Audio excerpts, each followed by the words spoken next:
who's younger. Oh. Show some respect to the elders, buddy. You are that elder. Oh, I was afraid about moving up break later. Stop break him. All right, hey, listen. Y'all have been fantastic this week. We've been talking about, what's our thing? I will protect this house. And we're going to, that's what we want you to do. Not just here, not just tomorrow, but that's right, every day. Who said that? Awesome, that's right. We need to be aware that we, you know, again, a lot of y'all don't know about 9/11. You've heard about it, haven't y'all? You've heard about 9/11. That was a big thing in America. But when 9/11 hit, it was a wake-up call. Remember that?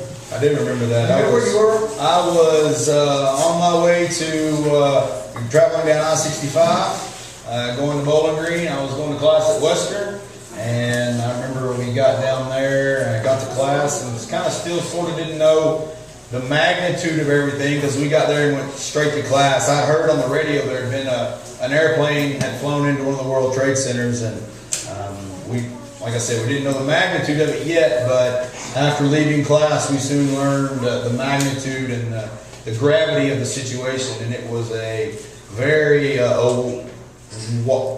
eye-opening experience and a very time for us to reflect as a nation. And that's the big thing, point I was going to make, is it made us realize we were at war. We are at war. We were at war. We didn't know it. And somebody made a good statement that stuck in my mind all these years.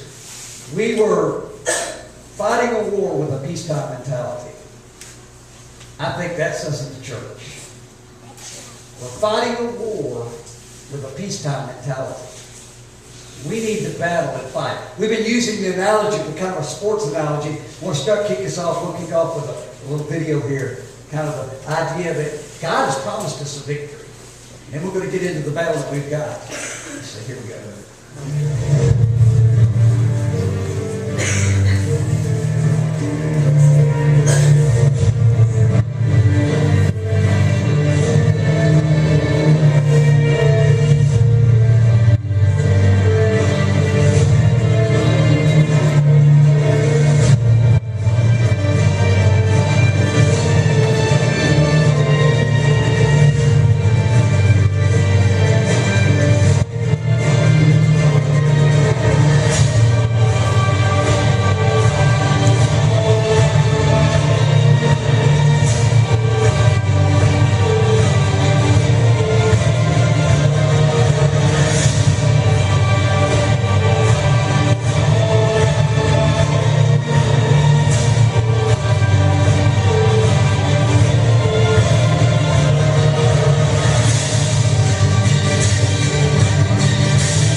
One of the things I love about Paul is the analogies that he does. He makes an analogy of the fighter. And we're in a fight. And he says, fight to win. Not like someone just punching in the air, but fight to win. And that's what we're in. Our theme has been this Ephesians chapter 6. And one of the verses that is kind of one of the main ones I think for us to realize is, it says in Ephesians 6 and verse 12, we are in a spiritual warfare against principalities, against powers, against rulers of the darkness of this age, against spiritual hosts of wickedness in heavenly places. We are fighting a battle against wickedness. And I'm going to tell you, the guy that we're fighting against is pretty good. Pretty fierce competitor. We oftentimes, I think we sell the devil short sometimes because maybe we don't physically see Satan, we don't physically see the devil, but he knows exactly where he can get us and where our struggles are. He knows exactly where your struggles are. He knows when me and Mitchell were talking earlier, he knows when we are the weakest, and he knows who is the weakest. And we have to be prepared at all times. Yeah, read that verse. 1 Peter chapter 5. 1 Peter chapter 5, verses 8 and 9. If you have your Bibles, 1 Peter chapter 5, verses 8 and 9. It says, be sober-minded. Be watchful. Your adversary, the devil, prowls around like a roaring lion, seeking someone to devour. Verse 9, resist him, firm in your faith, knowing that the same kinds of suffering are being experienced by your brotherhood throughout the world. Peter here uses the analogy of the lion. And Mitchell, how does a lion attack its opponents? And it's interesting, I'm a big Discovery Channel fan. I love to watch some of the our National Geographics and all those, but they tell us that lions work together in a pack. And of course, the devil doesn't work alone. He has a lot of different people working with him. But the devil is like a roaring lion seeking him to attack. When he gets ready to attack someone, what does he do? He finds a herd, a group. We're a group. And he scouts it out. What he does, he looks for the weak one. Maybe that animal that's injured. Maybe he's been hurt. Maybe he's, in our analogy, maybe it's someone who's been discouraged, someone who's down, someone who's doesn't have the rest of the group around him. He seeks the ones on the outer edges. He's isolated. That's what he'll do. He'll isolate that one. He doesn't just run into the middle of the herd, because he knows if he runs in the middle of the herd, he's not going to get him. But he isolates that one weak one, and he'll destroy it. He'll kill it. And that's what he does with us. We were talking earlier, Nick and I were talking about the power of us being together. This week is powerful, isn't it? Have you been encouraged this week? Yes. Just something about when you're with a group of people that have the same mindset, who are wanting to do the same things that you want to do, who are trying to tell you you can do it and you can make it, that gives you power. I feel like we can conquer the world. That video was that God gives us the victory, but He gives us the church in order to help us to reach that victory. Again, Nick and I were talking about some of the things that Satan uses to try to get us. He has a lot of tools in his tool chest to try to destroy you. Did you come up with any of them? Yeah, I can help with you. I want to hear your list first. I come up with things like jealousy. Anger. And anger. Oh man, some of you, you get angry over something and you say something that you might not should have said. How many times you got mad at your parents and said things that maybe you shouldn't have said? I think one of the things that stick out in my mind is Satan will tell you you can't. He'll just whisper in your ear, you can't do that. You're not powerful. You're not strong enough. Some of you boys, if someone come up and ask you, can you lead the prayer? I don't know if I can do that in public. That's Satan whispering in your ear saying, you can't do it. Or, some of you, matter of fact, I heard somebody else got the other day, man, every time there was something coming up, they said, I can't do this. Can't, never could. That's a powerful tool, this idea. Because if you believe you can't, you never will. If you believe you can, you can achieve great things. You guys don't know how powerful an influence you have. And how great a work that you can do. Satan knows it. That's why he's telling you you can't. Now, some of you guys, will never step forward to preach, or you'll never step forward to teach a Bible class, or you'll never step forward to do something. Or he'll tell you that you're too young. Was it you earlier in the week that made the analogy of the church of the future? Yeah, it bugs me to no end whenever someone says about you guys, someone says about youth or teenagers as being the church of the future. That is such a lie. You all are the church of the present. And it is scriptural that you can't use youth as an excuse. Even in the days of your youth, you are to be an example to those that are around you. Me, Mitchell, wherever you go to church, your preacher, your parents, things like that. We only have so much power when it comes to your friends and your peers and things like that. But you all trump our power in that aspect of people your own age group. And you must realize that you have to take hold of that power. You must have to have that faith and that confidence to be able to squash the devil that whisper in your ear. You have to just shut it down immediately, and you must do it. I like what Paul said. He said, I can do all things through Christ. The devil says, no, you can't. God says, I can do all things through Christ who strengthens me. Now, really, when you think about it, you can't by yourself, but you can through Christ. And you can do it all. Another one I thought about, Job, was, what a good description of Satan. If you ever read the book of Job, the Russians, when we lived in Russia, I was a missionary in Russia for 5 years. The Russians loved the book of Job. It starts out talking about how that Satan was walking about the earth. That's what he's doing today. He's walking about the earth. And he comes before God, and he was seeking for righteous enemy. And God said, have you considered my servant Job? And he says, Job's just following you because you're blessing him so much. And Job was really blessed because he was following God. So Satan says, you let me do something bad to him, he'll leave you. So God said, all right, go out, but don't touch Job. So Satan was set loose. What did he do? Remember some of the things? Set loose on him big time. Man, you talking about a bad day. Lost his whole family. He lost lost all of his crops and his house. There was a tornado that came in and destroyed all he had.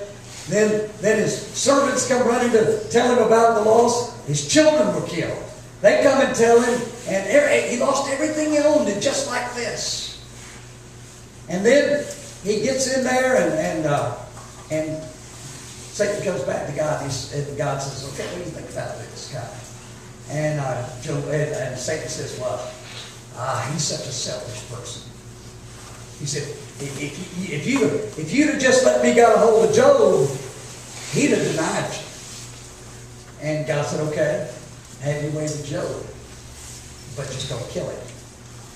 So Job winds up with these sores. He has health issues. By the way, I've had a review this week. He had health issues. I never took a pill till I was 60 years old. I just turned 60 April 16th. I've taken 5 pills now. But Job said he had these boils all over him. He was itching all over. He had these bumps, huge bumps come out all over him. He's sitting in a fire pit, basically, with a broken pot, scratching his sores, where the pus was coming out of his sores. The only relief he got was when a dog would come and lick his sores. Then on top of that, I always wondered why he killed all his family, but he left his wife. The reason he did that, he was going to use her later. She comes out in all this and she says, why don't you just curse God and die? She turns on Job. Yeah, why don't you just curse God and die? What an encourager. But on top of that, later on, Job's sitting there and he has friends come to see him. You know, Satan will even use your own friends. His friends come and they come and they say, Job, you must have done something wrong. So, you're here because you did something wrong. And sometimes we do suffer because of things we do. Sometimes you suffer just because you live in a world of suffering. But they come and they tell him all these things, and Job knows, I've not done anything. Finally, I love one of my favorite phrases in Job. He says, he looks at them, they're all sitting there. They sit there for 3 days before they say anything. They just sit around and they're looking at each other for 3 days. And then finally they say, you must have done something wrong. And Job finally says, miserable comforters are y'all. You know, and then he starts arguing with God about it. But the thing is, he used his friends, his family, his health. He used all these things. Satan used all these things. The thing I love about it is, while Job did mess up because he began to get mad at God, but you know, God lets us get mad at him. He never turned away from God. He never turned away from God. And you need to know that if you get mad at God, that means, you know, some good people got mad at God. He didn't get the answers he wanted, but he got the assurance that he needed. But Satan used all those tools to try to get him. Isn't that interesting? We're in the same boat. Satan uses our friends. Satan sometimes can even use our family members. Satan can use, while we're at school, within our education, within our universities. I truly believe Satan has infiltrated many of those. And we're blessed. What about our media? And the media and things like that. We're blessed to live in the location that we live in because I think we're sheltered from some of that. But as you all get older, you are going to see more and more and more and more of that being dished out to you and handed to you at school and on TV. You mentioned media in our movies, in the music that we listen to. We must be watchful. Like it said there in 2 Peter. We must be watchful. Because when we let our guard down, when that animal lets its guard down, when the lion is stalking it, that's the moment that lion needs. And that's the moment that the devil needs for us. I like the verse, Ephesians chapter 4, verse 27 says, give no opportunity to the devil. Give no opportunity to the devil. If we keep our guard up, and if we are always on the lookout, and if we always have our antennas up, and our radar is searching for those temptations, those struggles that we know the devil can put in front of us, we will be more prepared when we face one of those. We talked about another one this afternoon too, which is a big one. I tried to find it, I couldn't find it. I couldn't connect to the internet. Y'all remember the commercial? I think it was the Marines when it came out with an Army of One. Who was it that did that? Any of y'all remember the commercial? But anyway, the idea Satan will give you that I can do this by myself. You know what? You need to understand that God put the church here for a purpose. Now, some of you are going to leave here and you're not going to be as faithful as you ought to be at church.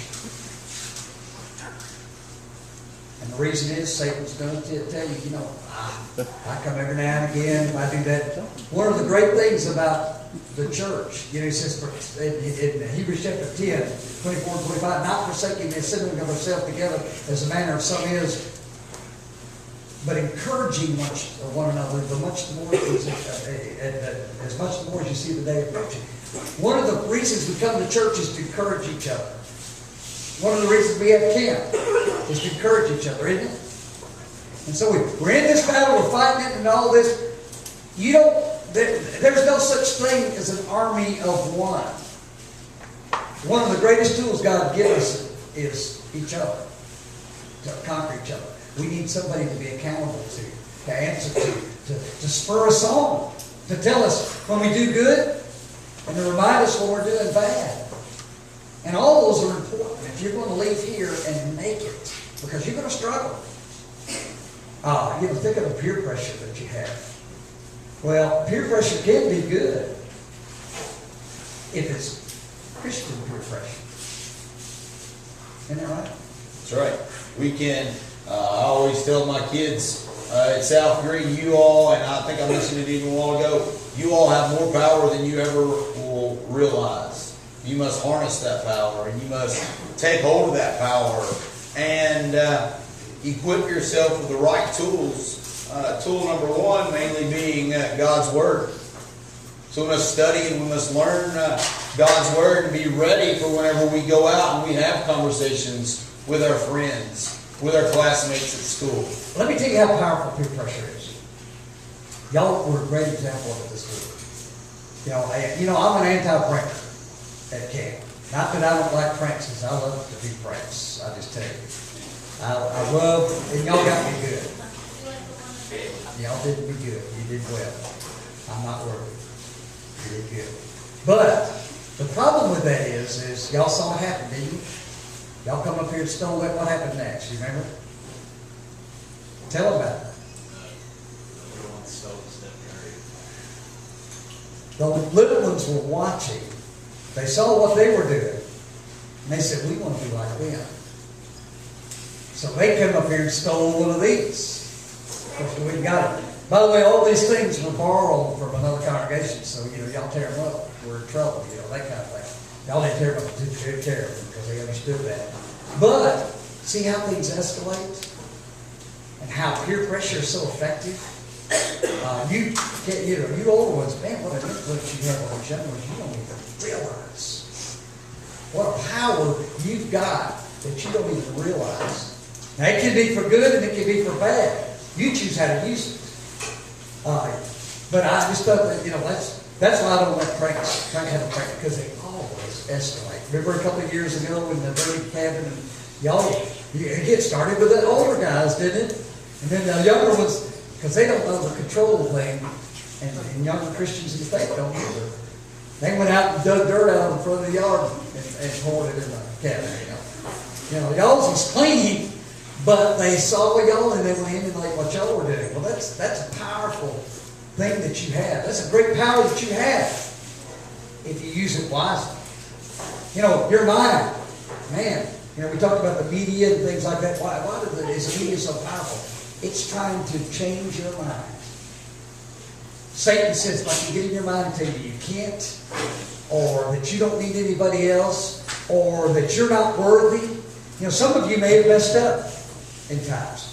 Oftentimes I see people who mess up and they say, I'm just not, I can't go to church because how can I get forgiven for what I've done? Well, the devil's convinced them that they're too bad. You can't be too bad. I like the description of a church, not a house full of saints, but a hospital for sinners. That's right. Someone said, even the definition of evangelism is one beggar telling another beggar where to get bread. That's all we are, a bunch of beggars with the mercy of God. When I was in Russia, we had a missionary, had a guy that would come and I studied with him for a long time. And he kept studying with me, and finally, I knew he knew what was going on. And you could tell it was really bothering him. So finally, one day I just asked him, what is going on? I began to talk about how God can forgive us and all that. And he just was really soaking it in. He kept asking questions. Can God forgive this? And can God forgive that? And can God do this? Finally, I said, what have you done? He said, you don't know. He said, I don't think God could ever forgive you for the things that I did. He said, you see, I was, again, you don't know anything about this when I was old. It's back years ago, the Russians invaded Afghanistan before we did. He said, I was in the army in Afghanistan. He said, we did horrible things. He said, we raped women, and we killed children, and we tortured people. And he said, I just don't think God can forgive me. And I told him, I said, look, we hung Jesus on the cross. My sons hung Jesus on the cross. You can't get any worse than that. You went against God. He eventually realized that he could get forgiveness for anything. And he obeyed the gospel, but he just You know, Satan had convinced him that I'm just too bad to be good. We can never be too dirty. We can never be being too long in the quote unquote pig pen. If you go back and look at the prodigal son, I mean, he left, he destroyed all the inheritance that had been given to him. Went, left, partied it up, lived life to its fullest. Life came crashing down to him. Living in, basically begging to eat with the pigs when he had his moment. And I think he probably realized some point throughout the time, can I go back? Will my father, I've done so much bad to my father. He said, I'm so bad that my dad won't even take me back. Yeah. So, but he came to the realization that he could change and that the servants of his father was living better than he was. And he went back. And how did the father react? He didn't wait for the son to come back and beg his forgiveness. He ran to him and he kissed him and gave him that forgiveness. That's the only picture in the Bible that you'll ever see of God running. And he runs to the sinner. And he's excited no matter what you've done in your past, no matter how dirty you've been in the past, no matter what you have been stained with. You know, that blood covers you. Some of you, sitting here have thought about obeying the gospel. There's been a lot of different questions. Here recently, at Scottsville, Sarah is one of our newest converts in Scottsville, Arkansas. You remember the date? 22nd. What? The 22nd. 22nd of May. Yeah, 22nd. I mean, she's that new. Sarah's so good. I forgot. I didn't even know she was a Christian. She's just a super girl. I love Sarah. Sarah's one of my favorites. But Sarah, we were at church, and we'd ask her to speak here at camp. And Mama says, I don't know if that's a good idea. Don't you think you need to get Sarah as a Christian? I said, Sarah's not a Christian. So what did I do, Sarah? I come got her, took her to my office. I said, come in here and sit down. We need to talk for a minute. I said, Sarah, what are we waiting on? Matter of fact, Acts 22:16, why tarriest thou? Rise, be baptized, and wash away thy sin. I said, Sarah, what is it that holds you up? I said, I remember your Uncle Derek. That shows how old I am. I said, I remember your Uncle Derek. He was 16 years old, still hadn't obeyed the gospel. I brought him in my office the same way I brought Sarah in my office. And I said, Sarah, what is it that's holding you up? And Derek, here's the thing that's holding him up. He said, he thought. And again, this was the devil whispering in his ear. The devil telling him, you got to be perfect. He said, I don't know that I can. I mess up from time to time. Yes, you do. I told him. I said, yes, you do. And you always will. 1 John says, if you say you do not sin, you're lying, the truth's not in it. And I said, is that it? And I went through different things. And with Sarah, I said, finally, I said, sometimes some people are just waiting for you to ask. And I said, is that what it is? I said, have you thought about it? She said, oh yeah, I've thought about it for some time. I said, well, let me be the one to ask you, Sarah, can we baptize you tonight? She says, okay. And we baptized you, didn't we, baby? And what a great day. I tell you what, it's just awesome. But somehow Satan was holding her back just a little bit. Now, Sarah wasn't a bad girl. Sarah was in no way a bad girl. No way. But she was lost. There's going to be a lot of good people, quote unquote, good people that come Judgment Day are going to be in for a rude awakening. Because without Christ, there's no salvation. But the devil tell you, you're a pretty good person. He'll get in your mind and tell you all these different things. I come up with a couple of things. You need to watch what you think. So as a man thinketh in his heart, so is he. You may not be what you think you are, but you are what you think. Proverbs 4:23 says, keep your heart with all diligence, for out of it is the issues of life. Guard your heart. I think about this whole armor that he told us to put on. Breastplate of righteousness. Well, the breastplate was to guard the inner organs. But to to the Jews, the inner organs were the heart.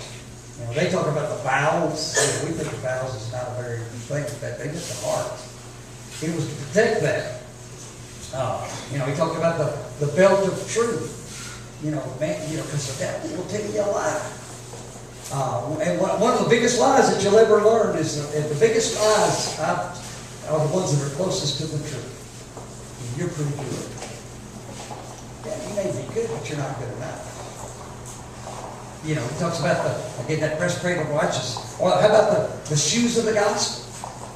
There are you guys here that are failing and have sinned merely from the mere fact that you're just not doing anything. You're not doing something bad. You're just not doing anything good.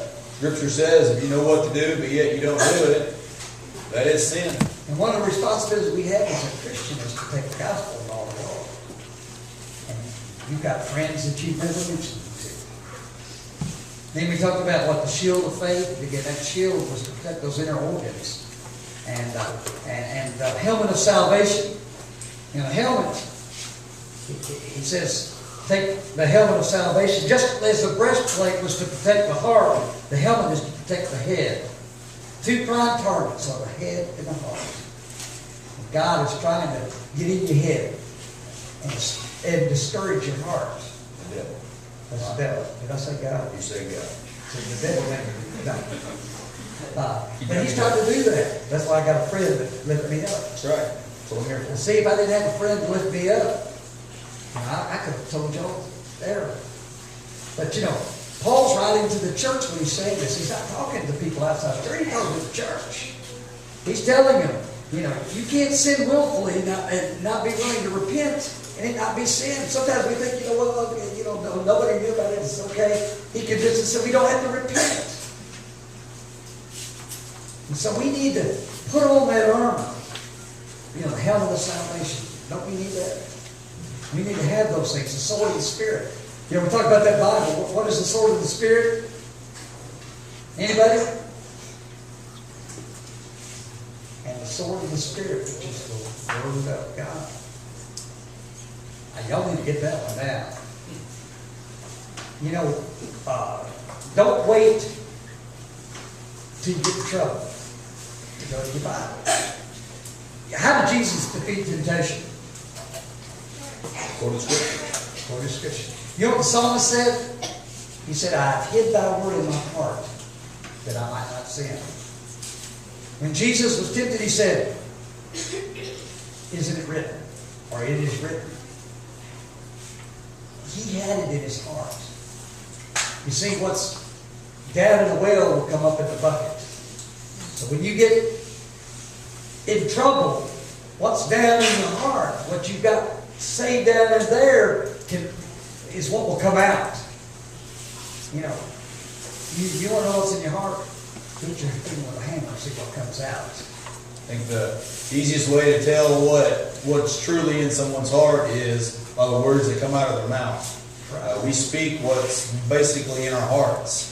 If we have trash in our hearts, what's going to come out of our mouth? Trash. If we have God in our heart, there's going to be those encouraging things, those loving things, those kind things that come out and encourage and loving our friends and our family. We don't want y'all to get out of here unarmed. You've got a powerful enemy. We want you to live the life that God's called you to live. Some of you have not obeyed the gospel. And I want you to seriously think about this. I have too many jobs. I'm a chief of one of the fire departments. I work at the rescue squad. I have a full-time job with the ambulance service. One thing that working for the ambulance service has taught me, people die at every age. You know what y'all think? Y'all think that dying is for old people. Isn't that right? Dying is for old people. What's going to happen is I'm going to live a full life. I'm going to get married and have kids. And I'm going to get old. And I'm going to go one day to the doctor. The doctor's going to tell me that I got some disease. And I'm going to gather all my children together. And I'm going to kiss them goodbye. And I'm going to pull the covers up in my bed. And I'm going to just fade off to sleep. Better watch out. You said you just turned 60. I You know, he says 70 is average. But one thing I've learned is you can die at any age. We just worked an 18-month-old here last week.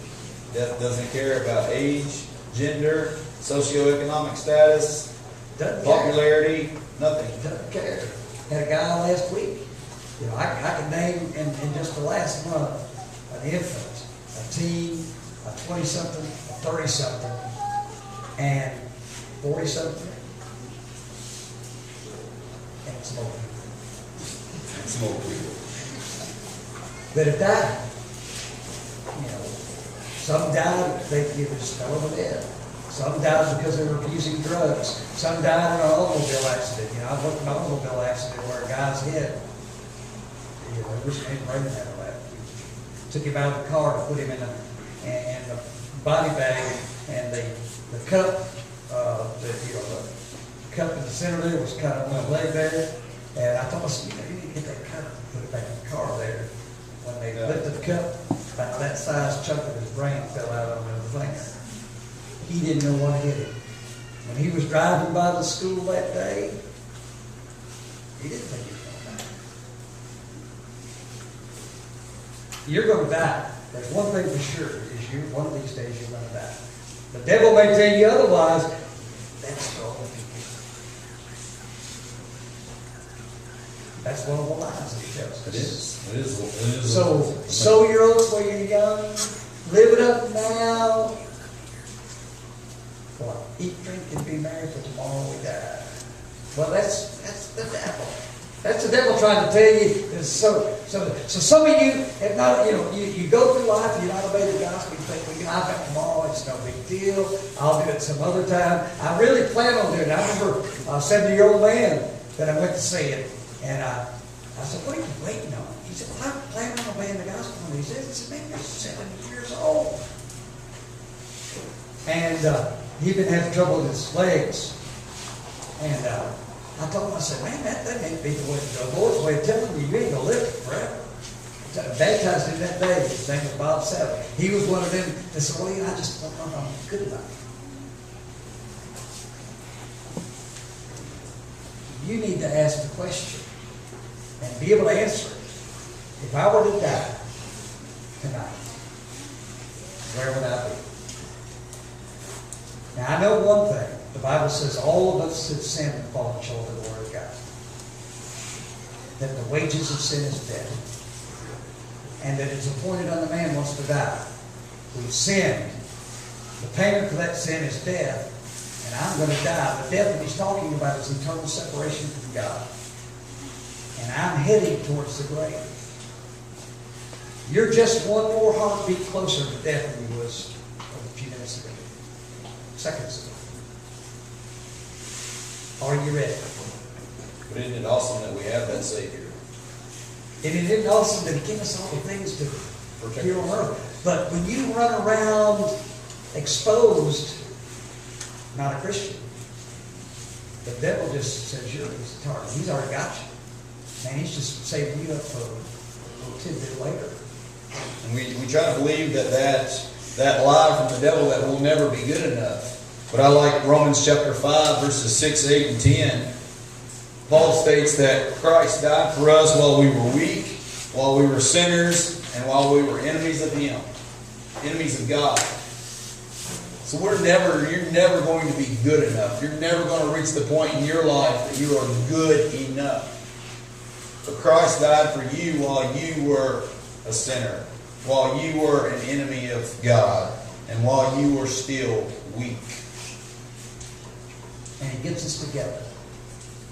And he puts us in his church, the body of Christ. And he armors us up. And he tells us you are more than conquerors. That I've given you the victory. Isn't that awesome to know that you who are Christians, man, we don't fight for victory, we fight from victory. We just need to remember that we're in the battlefield. One of the things that happens in war is they have a phrase, AWOL. You know what that means? I sure do not. Absent without leave. Oh, yeah. Yeah, I thought you did that. I thought that was an example. Able, yeah, you're able. You're able, absent without leave. We got people in the church that don't know. They're Christians. They've been called to the battle. They're in the fight. They were in the fight, but they're just sitting around doing nothing. What I hope, not only for you who leave here tonight, who are not Christians, that you will consider. Do you have anything, by the way, anything else? I think maybe time to wrap it up. Is that you obey the gospel.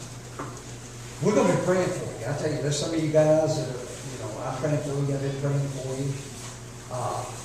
One of some of the things I mentioned, I have seen some of you guys come from any little kids to awesome cheerleaders.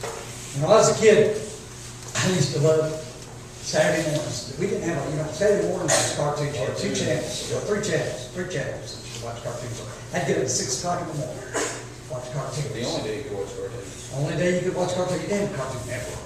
Oh my goodness. No. But they also had, at 6 o'clock in the morning, I didn't like to get up any day of the week, but I would get up at 6 in the morning back in the day. Now, I'm older than you, so they probably didn't have it in your day, but at 6 in the morning, on Saturday mornings, one of my favorite shows came on. Superman. I love me some Superman. Hey, love me some Superman. Man, this guy was awesome. He came from another place, which was not his own. He came to this earth, and he fought for what was good and right and all those kinds of things. He could save the world. By the way, there's a book out that compares, the writer actually tried to make a comparison when he was coming up with the character of Jesus Christ. Pretty interesting. But I think, you know what, as a Christian, I wear a big S on my chest. That doesn't stand for Superman. It stands for saint. It stands for saved. And I've got superpowers called the Holy Spirit that works in me, that makes me, again, that verse that I just quoted a few minutes ago, more than conqueror. Kryptonite can even get me. The only thing that can get me is me. To me to give up and give over to Satan. So for you who are not a Christian, man, I'd love to see you go out with a big S. Satan, saved. Because you got to save it. For you who are Christians, you guys, man, I know you're young, but we've already dispelled the idea of the church of the future. Amen. Y'all are the church now. I want you to live your lives with no regrets. Any of y'all ever watched the movie Schindler's List? Schindler's List? Oh, you got to see this movie. If you haven't seen it, you need to see this movie. It's about World War II. There's a guy, what was his first name? I don't know. His last name was Schindler. It's been a long time since I've seen it. It's been a long time since I saw it too. But this guy named Schindler was in World War II. He was in Germany. He was a businessman. He decided that he was going to try to, he was working in one of the factories there that produced things for the war. And so he could hire people because they were building things for the war. He could hire people and put them to work. And he did that for them. He began hiring, he saw the Jews being persecuted. He wasn't a Jew. He saw these Jews being persecuted. So he begins to go out and get them and put them to work. By the end of the war, he had saved hundreds of people. He almost went out of business. He sold all of his stuff, and he just kept saving these people and saving these people and saving these people. At the end of the movie, there's a scene, though, where the people gather together at the end of the movie. The war's over. All these people that he saved were there. And they were so appreciative of what he did. The thing that really, in fact, it just, oh man, if it doesn't get you something wrong with it. I've got that scene here, I'm going to play it for you. I want you to picture yourselves in this movie as your friends that are around you. Some of you have done a pretty good job of reaching out to your friends. But my thing is, I want you to live with no regrets. You want to pull them out of the fire. You want to get them out of Satan's grip. Don't ever let someone slip away that you could have said the right word to. That you could have said that word of encouragement that might have brought them all the way to Jesus. But you didn't. Because you were too busy thinking about yourselves or something else. Look at this scene here and we'll close.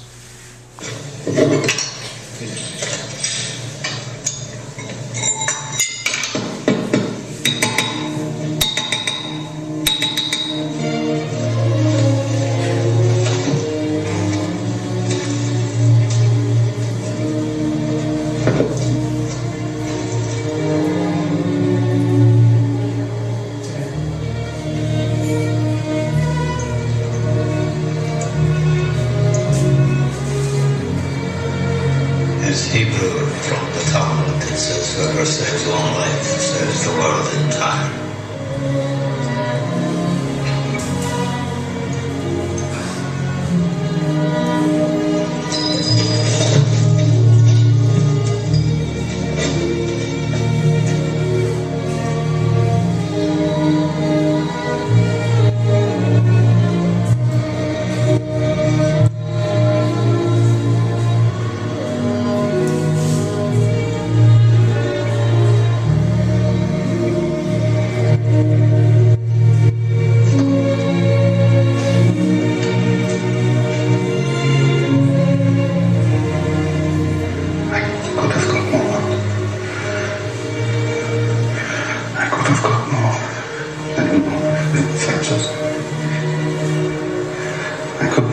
Alaska, there are 1,100 people who are alive because of you. Look at them. If I made more money,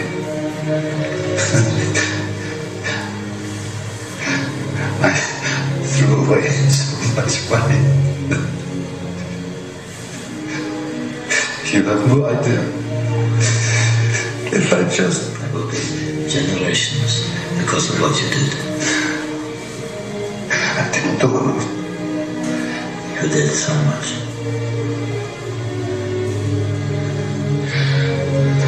This car. Good, what about this car? Why did I keep the car?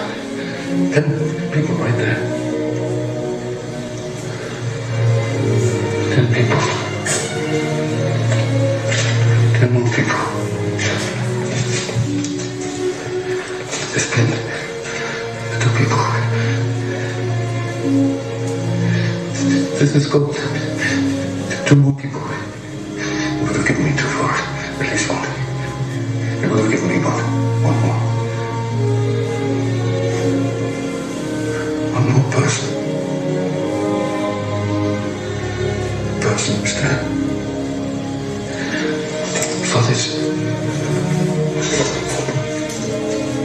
I could have got 1 more person. I didn't.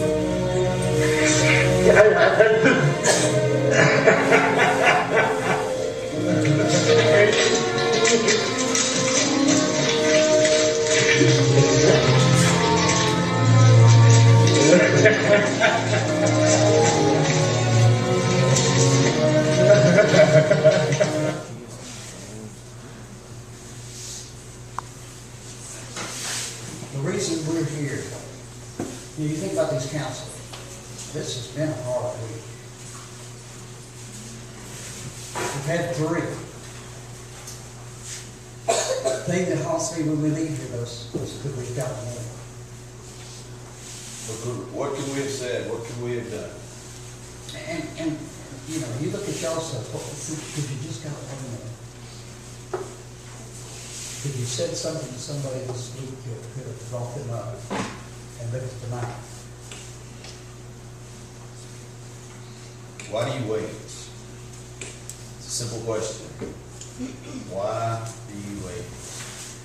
We love you, and we want you to go out of here realizing that, like you said earlier in the week, you're not the church of the future. You're the church now. Don't waste what you've got. Don't waste. I love these guys that spoke this week. Y'all have so much talent. Don't waste it. Reach out and get just one more. I love that phrase that he said in there. The Jewish guy that told him, he said, we have a phrase in the Jewish people, to save one man is to save the world. I heard a story one time about a little boy walking on the beach. And there had been a big storm, and there was all these starfish that had washed up on the shore. And there was thousands of them. Thousands of them. This little boy's out there walking, and there's an old man watching him. He's out there, and he walked up and he picked a starfish, throw it out in the middle of the ocean. There were thousands of them out there. The old man says, what are you doing? So I'm saying, it's a starfish. He said, man, you're not making any, look at all of these, you're not making a difference. Picked up another one, threw it out there, he said, made a difference for that. That person sitting next to you, you could make a difference for that. When you look at the world, you think seem overcome, because we look at the world, we look at vision and say, there's just too many people out there, I can't make that much difference. Save one, save the world. As I'm getting older, I'm realizing that more, because I'm getting people coming back to me, and, my children, my children, we raised them up, and our mission has always been that our children are first.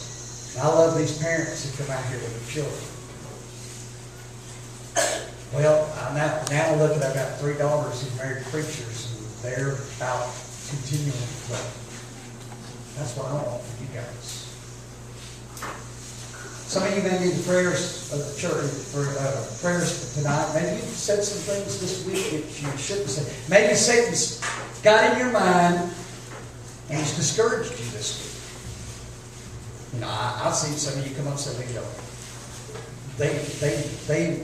they're picking on me, or they don't like me. That's just Satan telling you that you're not worthy or you're not worth anything. It's a lie. Some of you thought some bad things that you shouldn't have thought. Or you're going to go home and you're going to get on the internet and do some things you shouldn't do. Or you have. Listen, everything's open before God. But you know what he says? He says if we confess our sins, he's faithful and just to forgive us of our sins and cleanse us from all unrighteousness. You can get forgiveness. If you're here tonight and you're not a Christian, we're here for you. The invitation doesn't end tonight. It doesn't end next week. But you don't know when that invitation is going to end for you. I'll just tell you. So the question you ask, if I were to die tonight, I had 2 daughters wake me up at 2 o'clock in the morning with that thought. I preached a sermon, something about, the eternity and all that. Woke me up at 2 o'clock in the morning because they laid in bed at night thinking, if I were to die tonight, I don't know that I'd be saved. They couldn't sleep. I'm glad. You who are Christians, how many opportunities have you let go by? Could there have been just one more? Listen, if we could help you tonight, we can pray with you. We want you to be strong.